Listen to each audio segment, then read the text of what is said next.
садои пошнаҳоро дар диҳот аҳён мешунавед. Дани сару либоси милисиягӣ пӯшидаро бошад дар деҳаи худи Тоҷикистон дидан ин як чизи ба тахайюлот монанд аст. ман дар қувваҳои мусаллаҳи ҷумҳурии Тоҷикистон аз соли 2002 хизмат мекунам.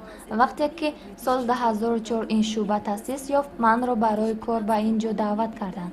соли 2015 роҳбарии шуъбаи пешгирии зӯроварӣ дар оиларо ба ман супурданд. ба ман бовар намекарданд, роҳ намедоданд. одинамо духтаронро тарғиб мекунад ки хонанд, мактабро хатм карда ба донишгоҳҳо дохил шаванд. волидонро бошад бовар мекунонад ки барвақт ба шавҳар баромадан ба ояндаи духтаронашон таъсири манфӣ мерасонад. ба мисли ман инспекторҳо дар вилояти Суғ 3 нафар зан ҳастем. чанди пеш бо инспектор зани панҷакентӣ суҳбат доштам. маълум шуд ки ӯ корро бас кардааст. дар хуҷанд низ ин вазифа холӣ шудааст. ҳисоб кунед ки ман танҳо мондам.